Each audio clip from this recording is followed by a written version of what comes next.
inzira y'ibihe. Buri munsi ni ipaji nshya y'amateka yandikwa mu isi, nayo akaba uruhererekane rw'ibihe byahise ubundi akanisubiramo.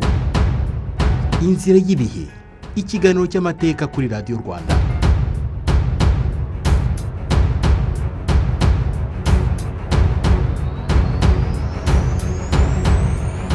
Umuntu n'umugati we iruhande rwe.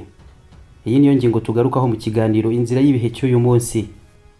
Umugati mu buryo butagarukwaho cyane usa n'igice cy'ubuzima bwabwo ku ijanisha rinini cyane ry'abatuye isi. Umugati ushingiyeho indyo yibanze kuri benshi. Umugati ugashingiraho ukwemera mu isi. Umugati ukaba kandi intwari idasanzwe yagennye imibanire y'ubuyobozi bw'ibihugu n'abaturage babyo. Mu isi ubutegetsi bwahushywe n'izamuka ry'igiciro cy'umugati ntibubarika.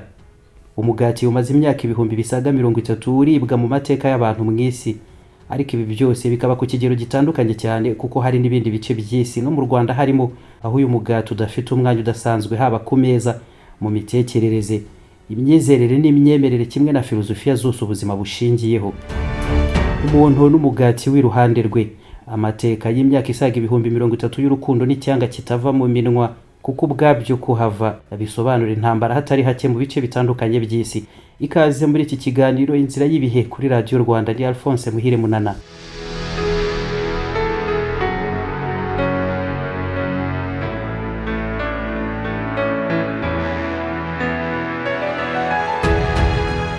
Reka iki kiganiro tugitangirane n'igisobanuro ubwacyo cy'umugati n'ubutabire bw'ibanze busa naho ari gakondo ikorwa ry'umugati rishingiyeho. Umugati ni ifunguro ry'ibanze kandi rusange mu miryango myinshi mu bice bitandukanye by'isi, ukaba no mu mico ku buryo ugomba kuboneka byanze bikunze bakawurya. Ifu n'amazi nibyo by'ibanze bivangwa ngo hakorwe imigati, hakongerwamo ibirungo bitandukanye ubwo hakurikijwe n'icyanga kimwe n'impumuro bikenewe, haherewe ku munyu n'isukari, naho imisemburo nka levain cyangwa levure ikabyimbisha imitsima ikorwamo iyo migati. Nubwo ifu zikorwamo imigati zishobora guturuka ku binyampeke bitandukanye, ariko ubusanzwe ni ibinyampeke byihariye bifite umwihariko wo kuba panifiable, ubwo biba bifite gluten, uruvange rwa proteine zikweduka bigatuma utubumbe twa dioxide de carbone tuboneka nyuma yo gushyiramo imisemburo tuguma mu mitsima ikorwamo iyo migati. Ibyo akaba ari nabyo bituma haboneka icyitwa mi, cya gice kiba cyorohereye imbere mu mugati, mu gihe nyuma hawo haba hariho igikoko cyumye cyangwa gikomeye kurusha icy'imbere. Mu gushyiramo imisemburo gutyo ubundi imigati yakaba isigarana alcohol ku buryo yasinza nako yasindisha, ariko aho na dioxide de carbone kimwe na ethanol bihita bitumuka ku ngano nini mu gihe noneho cyo guteka cyangwa kotsa ya migati. Akaba ari nabyo byonyine bituma umugati udasindisha, naho ubundi wakabaye urya washyiraho wa kabiri isindwe rigahera ko rikwibasira. Panification ni umwuga n'ubuhanga bwo gukora imigati, n'ubumenyi bushingiye ahanini ku mahame y'ubutabire karemano bw'ibanze kimwe na brassage y'uhengwa inzoga, abantu bagatara bagasembura bikarangira habonetse inzoga nk'urwagwa cyangwa ikigage, bidasabye ko hari amasomo n'ibitabo by'ubutabire na za formule zarizo zose biriwe basoma cyangwa ngo bige. Byose bigashingira ku gutara no kugenzura amasukari na za acide, bikarangira havuyemo gaze na alcohol.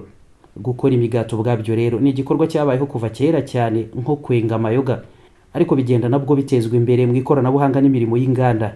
Imigati yabanje kugikorwa nta misemburo ni yitwa azime, n'ubira cyakorwa ikaba nk'imitsima iremereye yabikwaga igihe kinini, ihinduka ikiribwa kibanze mu bice byinshi by'isi kuva mu myaka ibarirwa ubu mu bihumbi 32 yashize. Bisa naho igihe cyose amateka yose n'ubundi abantu bakoze kandi barya imigati, kuko hari n'amakuru agaragaza ko imigati yaba yaratangiye no gukorwa mu bice bibarizwa muri Turukiya mbere yo kuvumbura n'ubuhinzi bwabwo.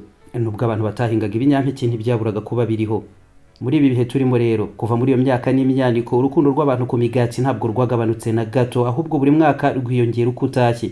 Nk'ubu ingano y'imigati ikorwa mu isi yavuye kuri toni miliyoni 91,500 mu mwaka wa 2017, ikaba igomba kuba toni miliyoni 135 mu mwaka wa 2025. Uyu mwaka wonyine w'ibihumbi 2020 uzajya kurangira ubucuruzi bw'imigati mu isi bwinjirije abayicuruza akayabo ka miliyari 215 z'amadolari y'abanyamerika, akazanagera ahubwo muri miliyari 245 na miliyoni 700 mu mwaka wa 2023.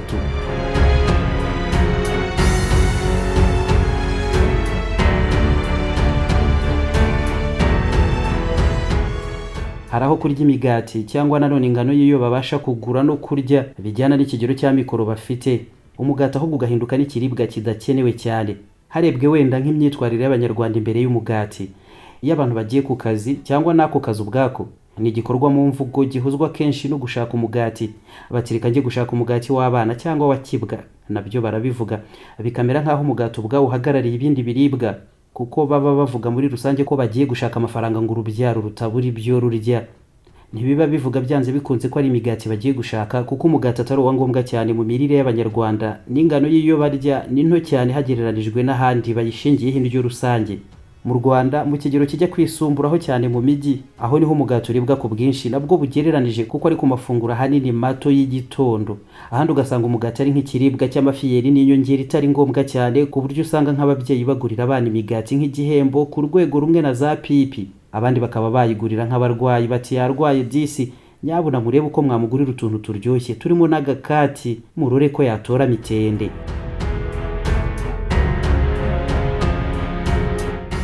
Ahandi mu bindi bice bitandukanye by'isi ntabwo ari uko bimeze. N'ubu umugati ushingiyeho igice kinini cyane cy'ubucuruzi buhambaye mu bihugu by'ubumwe bw'Uburayi. Ni ibigo bito n'ibiciriritse bibarirwa mu bihumbi 149, kongeraho ibindi bigo binini rutura bibarirwa mu bihumbi 2200, byose bikora imigati gusa. Naho abantu basaga miliyoni 2 mu bumwe bw'Uburayi honyine, bose batunzwe n'akazi ko gukora no gucuruza imigati, kugira ngo haboneke toni nibura zisaga miliyoni 32 z'imigati ku mwaka. Ku mpuzandengo umuntu umwe umwaka ujya kurangira mu banyaburayi ashyize nibura ibiro 50 by'imigati mu nda ye wenyine. Uretse rero kuba ikiribwa cy'ibanze mu baturage bo mu bice bitandukanye by'isi, umugati wagiye mu mico uhindurwa ikintu cy'ibanze mu mibereho, ku buryo amateka, politiki, imyemerere n'ibikorwa bya muntu byuzuyemo ibimenyetso bihuza umuntu n'umugati, bikamera nk'aho kubura umugati ari ukubura ubuzima, rikaba ishyano ridasanzwe rishobora kwitura ku bantu. Umugati wahujwe n'ubuzima ubwabwo, kubura kw'ibinyampeke, guhenda kwabyo no kuzamuka kw'igiciro cy'umugati byahitanye ubutegetsi butabarika, kandi bitera imvururu zidasanzwe mu isi kuva kera kugera no muri ibi bihe bya vuba.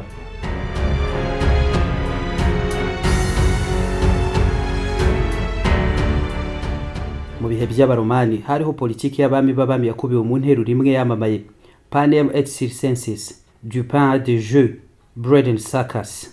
Ibyo bigasobanura ngo imigati n'imyidagaduro. Umwanditsi w'umuromani Juvenal yabigarutseho mu nyandiko ze mu kinyejana cya 2, agaragaza ko byari imibare myiza guha abaturage ingano bagakora imigati, kandi ubutegetsi bukanabashakira ikibahuza imikino n'imyidagaduro.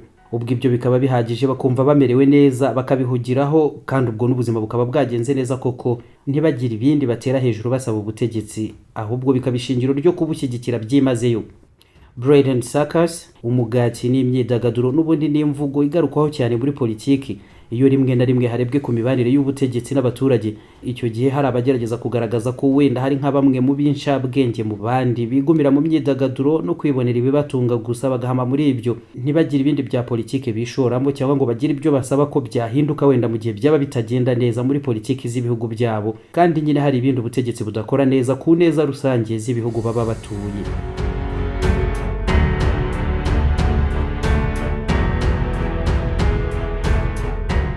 Biturutse rero ku gaciro kadasanzwe umugati wahawe mu bantu, kandi kuva mu myaka myinshi cyane yashize, umugati wagizwe n'ishusho y'ububasha budasanzwe, ihagararira amahame menshi y'ukwemera mu madini n'imyizerere hafi ya yose mu batuye isi, kandi mu bihe byose. Mu mihango yo gutunganya imibiri y'abapfuye mu banyamisiri ba kera, habagaho igice bitaga umuhango wo kubumbura umunwa, aho mu mitongero myinshi bakamena amatembabuzi atandukanye mu munwa w'uwapfuye, bagashyiramo n'ibice by'umugati wabaga watunganijwe mu buryo bwihariye bujyana n'uyu muhango. Umugati wagiye ugaragara mu mihango myinshi y'ukwemera kw'abaromani, nabo kandi bakawifashisha mu bikorwa bijyana no gushyingura abantu babo, bakajya gusura imva n'ibituro byabo bajyanye y'imigati nk'uko hashyirwaho indabo. Mu bakristo, umujyi wa Bethlehem ubarizwa rwagati mu ntara ya West Bank muri Palestine, mu birometero 10 hanze ya Yerusalemu, ubu hatuwe n'abasaga ibihumbi 25. Bethlehem aha ni ahantu hagarukwaho cyane mu kwemera kwa Gikristo, no muri Bibiliya Ivanjiri za Matayo na Luka zigaragaza ko ariho Yezu cyangwa Yesu yavukiye. Bethlehem rikaba izina ry'ahantu, ariko kandi risobanura ngo inzu y'imigati. Muri Judaisme, ukwemera kwa Kiyahudi, ku munsi wa Shabbat cyangwa isabato n'ubundi yo kuwa gatandatu, bagombaga kujyana imigati 12 mu isinagogi, ikahaguma ikazasimburwa n'indi ku yindi sabato. Iyo ntawe ari wemerewe n'umwe kuyiryaho uretse abatambyi n'abigisha bonyine. ubu ngubu ni umugati ukoze mu buryo buteye nk'aho uboshye nk'ikiziriko bakoresha mu materaniro bakayita halal.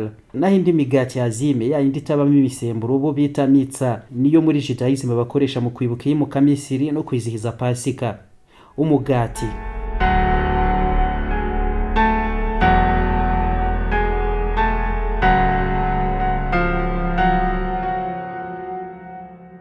mu kwemera kwa gikristo muri rusange, aho naho umugati uri mu izingiro ry'ingengabitekerezo yose imyizerere ishingiyeho.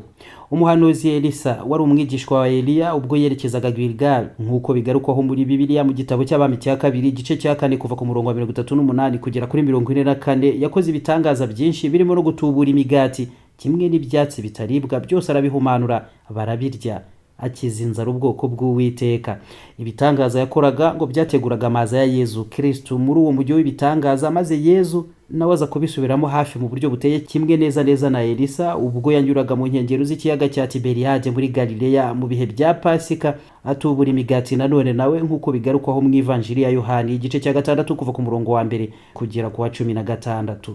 Mu kwemera kw'amadini ya gikristo cyangwa igaburo ritagatifu, ibyo byose n'ibikorwa n'ubundi byagiye bishingira cyane ku mugati wagiye uhabwa inyito zitandukanye nk'umugati w'abamarayika, umugati w'isakaramentu kimwe n'ibindi. Umugati ukaza ari ibanze muri Ukaristiya ya gikristo cyangwa hostie muri Kiliziya Gatolika y'Abaromani.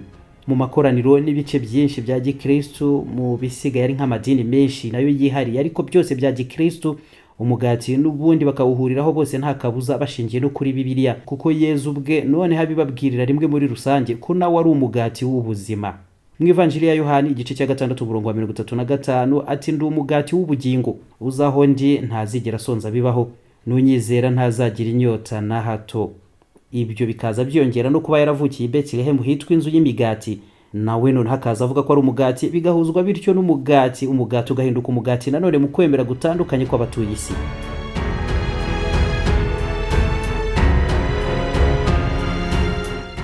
Amateka y'umugati ahuzwa n'amateka ya muntu ubwayo. Si ikiribwa gusa, umugati ni ikirango kidasanzwe mu mibereho ya muntu mu bihe byose n'ibikorwa bye hafi ya byose. Umugati ni intwari ihambaye ya politiki, igiciro cyawo cyangwa ikingano n'ibindi binyampeke umugati ubwawo ukorwamo cyagennye ituze mu bihugu, kigena imvururu mu bindi. Umugati unagena gusugira no gusagamba k'ubutegetsi cyangwa ahubwo kwamaganwa kwabwo no guhirikwa, byose biturutse ku mugati. Ibyo byabayeho bityo kuva kera cyane kugera amagingo aya. Umugati kuva muri Sudani ejo bundi mu mwaka ushize ugasubira inyuma cyane mu myaka ya kera muri Versailles mu bihe by'ubwami mu Bufaransa, uciye Cairo na Tehran kimwe no mu bindi bice bitandukanye by'isi. Igiciro cyo hejuru ku mugati n'ibura ryawo byateye imvururu zidasanzwe mu isi, byose bituruka ku mugati.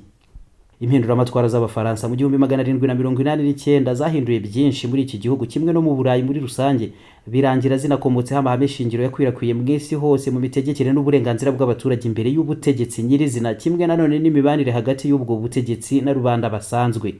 Nyamara impinduramatwara nk'izi, imwe mu mpamvu yazishoje ni igiciro cy'umugati. Mu gitabo Cuisine and Culture, A History of Food and People cya Linda Civitello yanditse mu mwaka w'ibihumbi 2004 agaruka ku buryo umugati n'umunyu ari byo bintu bibiri byibanze byabanje kugumura abaturage b'Abafaransa, ariko by'umwihariko ibura ry'umugati no kuzamuka cyane kw'igiciro cyawo bikanashimangira nanone ko umugati wari urenze kure cyane no kuba ikintu cyo kurya gusa, ahubwo ari nka kimwe mu byari mu muco n'ubuzima bwa buri munsi bw'abaturage, ku buryo bafataga nk'aho ari ishyano ridasanzwe no guterwa hejuru k'ubuzima bugasanzwa mu gihe batabashaga kubona umugati cyangwa ukaboneka nanone bigoranye. Agaciro n'umwanya wihariye umugati wahabwaga byatumaga abakora imigati ubwabo bahinduka abakozi ba leta, kuko ibikorwa byabo byari bishingiyeho kimwe mu bintu by'ibanze ubuzima bw'igihugu bushingiraho mu baturage, ndetse umwami akitwa umutetsi n'umurinzi w'imigati wa mbere mu gihugu. Inzego z'umutekano icyo gihe mu Bufaransa nka police nizo zagenzuraga neza ko ibikorwa byo gukora imigati bikomeza nta nkomyi, ntihagire ikibihagarika. Kuyitunganya, kuyitwara iva aho ikorerwa igezwa ku masoko kugeza icurujwe kimwe n'ingano yayo ku isoko, ibyo byose bigakorwaho raporo ku buryo hirindwa ko yagabanukaho n'ibiro runaka byonyine, hakaba hagira abasanzwe bayigura bagera ku masoko ntibayibone. Byari byo kwirindwa. Umugati icyo gihe wari ishingiro n'ibanze ku mafunguro y'abaturage, ibindi byose bikaza biwuherekeza ari nk'inyongera hejuru yawo. Nibyo Sylvia Neil nawe agarukaho mu nyandiko ya Concise History of the French Revolution agaragaza ko buri muturage w'amikoro agereranije hafi hose mu Burayi bwo mu kinyejana cya 18 yakoreshaga nibura kimwe cya kabiri cy'ingano y'amafaranga yakoreraga ku munsi agura umugati. Nyamara mu Bufaransa ho imyaka y'igihumbi 788 n'igihumbi 789 yadukanye kurumba kudasanzwe kw'ingano n'ibindi binyampeke byangombwa mu gukora imigati, maze ibiciro byayo birazamuka, bituma noneho buri muturage akoresha 88% by'amafaranga yose akorera kugira ngo agure umugati akeneye. Byarangiye bisa naho nyuma yo kugura umugati ntacyo babaga basigaranye mu mikoro cyangwa imishahara yabo yose ngo babe bagira n'ibindi bikenuramo. Kuri rubanda mu maso yabo ibyo byose n'ubutegetsi bwari nyirabayazana wo kubura k'umugati bene ako kageni, n'ubukene bwari bwarahindutse rusange mu gihugu. Hejuru y'ibyo byose rubanda mu bihe by'impinduramatwara z'abafaransa banateraga hejuru bagaragaza ko baremerewe kandi bagakeneshwa n'umusoro bitaga gabelle wari warashyizweho ku bucuruzi bw'umunyu, nawo utuma umunyu uhenda cyane hafi nk'umugati. Bati nta karengane n'ubujura ubutegetsi bw'ubwami bukora, bukabukorera umuturage w'intege n'amikoro bito, akaba hakorera umugati wonyine nawe ataragishoboye kwiyishyurira ngo akomeze kubaho. Nanone ntabwo ari umugati wonyine wabaye imbarutso y'impinduramatwara nini cyane nk'izi zo mu kinyejana cya 18 mu Bufaransa, zikagira n'inkurikizi nini zahinduye ibintu mu bice hafi ya byose by'isi uhereye mu Burayi. Ariko nyine igiciro cy'umugati cyaje mu mpamvu zikomeye zagumuye rubanda, impinduka nazo zitutumba guhera ubwo. Muri ibyo bihe by'impinduramatwara z'abafaransa ntihabuze no kugaruka ku nkuru nyinshi zabayeho mu gihe abaturage nabo babaga basaba ko imigati iboneka byanze bikunze. Nk'ubwo bivugwa ko umwamikazi Marie Antoinette ngo yabajije abatware n'abandi bayobozi yashoboraga kubona iruhande rw'ate si ibintu numva by'uko abaturage bari kwigumura kubera umugati, mwabuze imigati yo kubaha ngo barye uretse no kuyibagurisha. Ubwo koko abantu mungana buryo mwabuze aho mukura imigati ngo muyibahe batuze. Ikindi, ese niba imigati basanzwe barya itaboneka mwabahaye noneho za brioche na keke, ubundi ni ngombwa imigati gusa? Byafashwe nko kwishongora kuri rubanda kuri uyu mwamikazi. Abandi banabifata nk'ikimenyetso gikomeye cy'uko ntacyo yarazi na gito ku biciro by'ibintu n'icyo bisaba abaturage ngo babone imigati yo kurya, mu gihe byabasabaga nyamara gushora 88% by'imishahara yabo ngo babone umugati wo kurya gusa. Ikindi, brioche na keke yavugaga nayo ikaba indi migati noneho yabifite inahenze inshuro nyinshi cyane kurusha imigati nyine yari ifunguro ry'ibanze ku baturage. Nyamara umufilozofe w'umufaransa Jean-Jacques Rousseau aya magambo yitiriwe Marie Antoinette yari yarayanditse kuva kera mu byegeranyo bye yise Confession mu 1766. Icyo gihe uyu mwamikazi Antoinette yaragifite imyaka 10 yonyine anibera muri Austria. Yarabeshyewe rero. Uko byagenze kose muri izi mpinduramatwara z'abafaransa, uburakari bw'abaturage babuze umugati bwahujwe n'ibindi bibazo byari bisanzwe biriho. Bamwe muri bo begura amashoka, abandi za najoro n'imihini. Abafata inzira berekeza kuri gereza ya Bastille tariki 14 mu kwa karindwi kw'igihumbi 789. Byose bitangira ubwo kugeza umwami Louis wa 16 n'umwamikazi Marie Antoinette bashyizwe kuri guillotine bacibwa imitwe. Mu Bufaransa icyo gihe hahise havanwaho amategeko yose yagenaga abagomba gukora imigati n'uburyo bakora akazi kabo. Leta iva burundu muri iyo mirimo, kimwe n'imirimo y'abacuruzaga ibindi biribwa ndetse n'inyama. Ibyo imyaka uko yagiye isimburana binatuma umujyi wa Paris uhinduka ahantu hambere mu isi ibijyanye n'igikoni byatejwe imbere kurusha ahandi henshi. Havumburirwa ibyanga bishya by'amafunguro yihariye, igikoni cy'abafaransa gihinduka ubwakishingiro ry'ubukerarugendo buhambaye kugeza amagingo ya byose biturutse ku mpinduramatwara zifite imwe mu mpamvu shingiro yo guhenda k'umugati. Umugati birashoboka cyane ko amateka yasigaranye cyane uru rugero rw'abafaransa, binaturutse cyane ku buryo izi mpinduramatwara zabo zamamaye cyane mu mpinduka nyinshi zazikomotseho. Ariko hose mu isi umugati wahujwe cyane na politiki, kuboneka kwawo bikaba amahoro n'ituze mu bihugu, naho kubura cyangwa guhenda kwawo bikavamo buri gihe imvururu zihambaye. Umugati mu bihe byose ntiwabuze kuba kimwe mu biribwa abantu bariye kera cyane kurusha ibindi, ukanahenduka cyane ariko n'ubundi kurusha byinshi muri byo, biturutse ku buryo uboneka mu guhuza amazi, ifu n'imisemburo gusa. Kubura kwawo ntikwihanganiwe kuko wari ikiribwa cy'ibanze ku baturage benshi. Umugati ukaba wa kera cyane kuko bigaragazwa ko n'abakozi bubatse za piramide zo mu Misiri mu bihembo bahabwaga harimo inzoga n'imigati, ku buryo n'ubu mu Misiri batabura kwita umugati ayisha, bivuga ngo ubuzima. Henshi mu bihugu byo mu burasirazuba bwo hagati kikaziririzwa ahubwo gukatisha umugati icyuma ni haramu. Umugati ni ubuzima, nta n'impamvu yo kuwunyuzamo icyuma. Mu zindi ngero nyinshi zitabarika cyangwa ngo zikwirwe muri iki kiganiro, habaho ibibazo bikomeye hirya no hino mu isi bituruka nyine ku mugati, guhenda kwawo no kubura kwawo. Nko muri New York mu 1837 ubwo ifu y'ingano yari igenewe gukorwamo imigati, ibiciro byayo byatumbagiraga bikava ku madolari y'abanyamerika 7 ku kagunguru, ibiciro bigahita bishyirwa ku madolari 20. ibigo bibiri rutura byayicuruzaga Elihat na SH Eric nibyo byashinjwe guhunika iyi fu bagambiriye kwibura ku isoko bakazayicuruza yarahenze cyane. Ibyo ntibyari kubashobokera.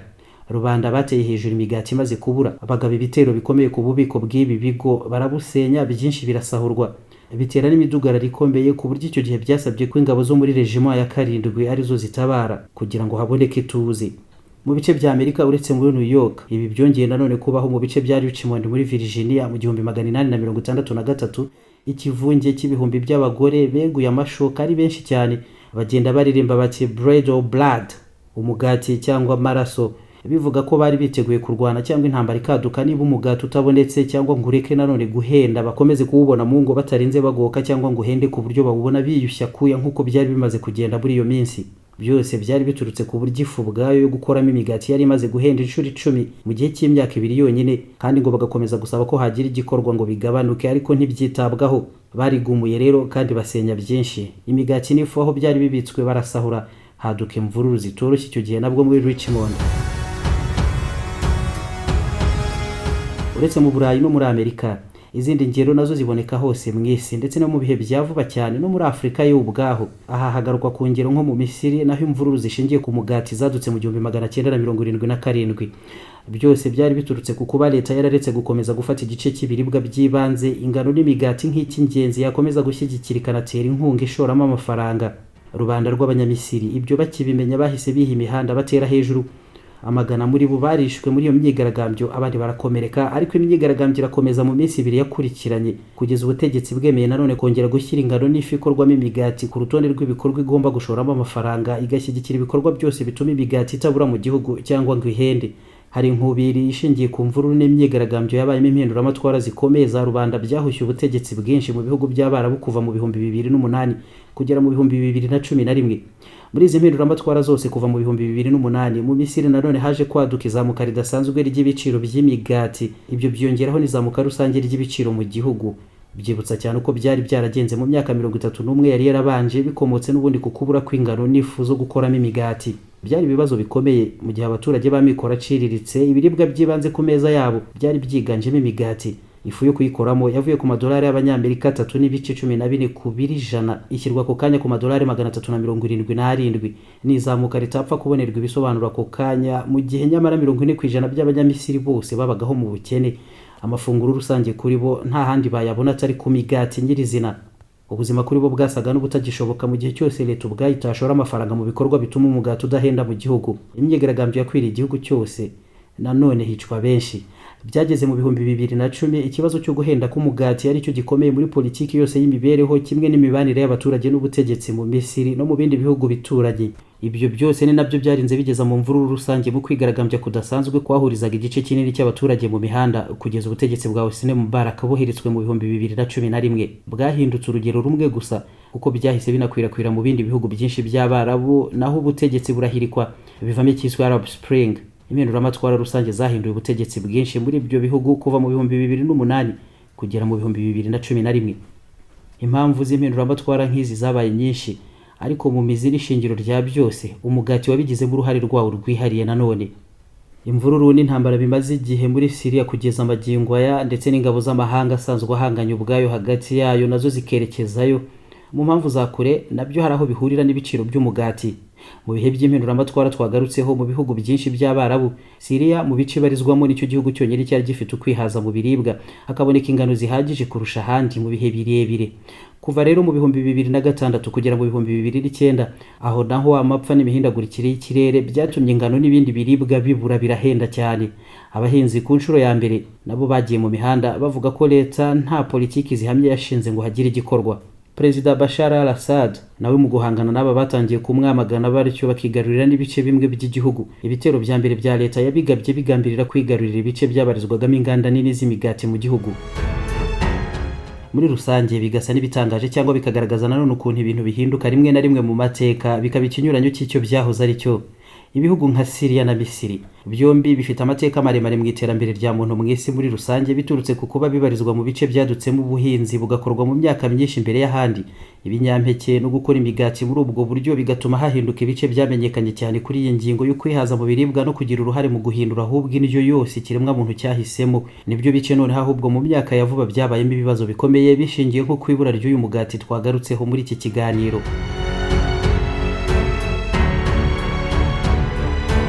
Tugana ku musozo kugira ngo byumvikane neza icyo umugati ari cyo mu biribwa by'ibanze mu bihugu bitandukanye. Umugati ukaba mu mico, imyemerere n'imyizerere y'abatari bake mwese. Umugati nanone ugahindurwa icyita rusange kigena imibanire y'abaturage n'ubutegetsi bwabo. Byose byareberwa neza muri Sudani mu bihe bya vuba cyane mu mwaka ushize honyine. Uwari Perezida Omar al-Bashir wa Sudani yagiye ashinjwa ibyaha byinshi cyane mu gihe cy'imyaka 30 yose yamaze ategeka Sudani kugera mu bihumbi 2019 ejo bundi. Ni byinshi nawe rero byamubayeho, ashyirirwaho n'impapuro zisaba ko atabwa muri yombi, impapuro mpuzamahanga, akorana byinshi byasomborokeje amahanga, arahigwa. Ariko muri iyo myaka yose byinshi n'ubundi ntibyahiritse ubutegetsi bwe. Urutonde ni rurerure kuva ku byaha by'intambara muri Darfur, abarwanyi ku migongo y'amafarashi bamamaye nabi, abajanjawid, ibyo bakoze byose sibyo byamuhiritse. Nta nubwo ari intambara y'imyaka 22 yose n'ibice by'amajyepfo ya Gikristo yahindutsemo Sudani y'Epfo mu bihumbi 2011, ibyo byose nta cyamuhitanye. Nta nubwo ye wari ukunyereza miliyari 9 z'amadolari y'abanyamerika muri dosiye yakurikiranyweho na Procureur Luis Moreno Ocampo mu rukiko mpuzamahanga mpanabyaha rwa Lahe. Si n'ubufatanyacyaha bwagarutsweho no gushyigikira ibikorwa by'iterabwoba. Ibi byose buri kimwe ukwacyo cyari cy'uburemere budasanzwe, ariko yagumye ku butegetsi. Aguma ku butegetsi kugeza ariko noneho rubanda badukanye dosiye y'ibura ry'umugati. Umugati, ibura ryawo no guhenda kwawo nibyo byabaye itangiriro ryo gushyira iherezo ku myaka 30 y'ubutegetsi bwe. Ubari mu buroko araburanishwa.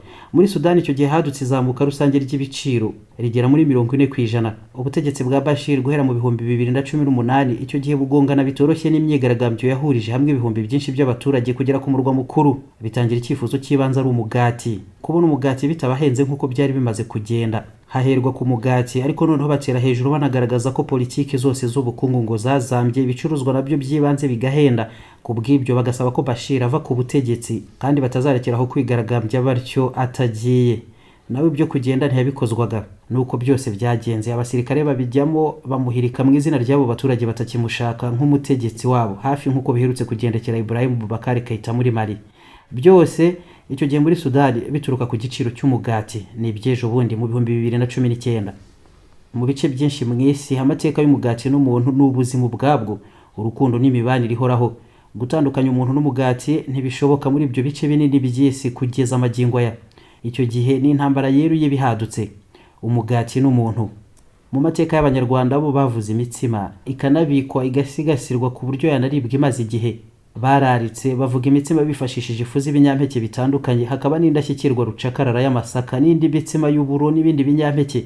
Ariko umuco wo kurya imigati nta gisobanuro cyihariye wagize. Nta nubwo Abanyarwanda bitereka imigati nk'ifunguro ry'ibanze cyangwa ridasanzwe ryagira icyo rihuzwa nacyo ku meza y'Abanyarwanda. Imigati n'ubu ntihabura abayigarukaho nk'ibiribwa by'amafiyeri y'abakire, kandi nabo batitayeho cyane uretse ku mafunguro mato y'igitondo. Umugati waje inyuma cyane ku rutonde rw'amafunguro cyangwa ibiribwa byitaweho, inyuma cyane y'ikirayi, ikijumba, igitoki cyangwa ibishyimbo. Niyo mpamvu ndetse kuba nta cyihariye umugati uhuzwa nacyo mu Banyarwanda. Mu bihe ubukristo bwadukaga mu gihugu, isengesho rusange rya Gikristo Pater Noster, Notre Père cyangwa Lord's Prayer, Our Father, Dawe uri mu ijuru. Isengesho ngo Yezu ubwe yeretse abakristo ahereye ku ntumwa uko bagomba gusenga muri Bibiliya zanditswe mu Kinyarwanda, aho kuvuga ngo duhe umugati w'uyu munsi nk'uko byanditse neza muri Bibiliya mu zindi ndimi. Ntacyo byari kuba bivuze muri Bibiliya yanditse mu Kinyarwanda. Abasemuye bahisemo kugira batuduhe ibidutunga cyangwa ibyo kurya byacu by'uyu munsi, mu gihe nyamara handitse mu zindi ndimi ngo give us this day our daily bread, donne-nous notre pain de ce jour. Ntabwo ijambo bread cyangwa pain bari bayobewe ko bivuga umugati, ariko ntibari kubyandika gutyo nta gisobanuro byari kugira. Amateka ya muntu n'umugati w'iruhande rwe niyo ngingo twari twahisemo kugarukaho mu kiganiro inzira y'ibihe cy'uyu munsi. Umugati. Iyi ni Radio Rwanda ikomeza kubagezaho ibiganiro n'amakuru mudakwiye gucikwa nabyo. Jedi Alphonse Muhire Munana, naho ubutaha.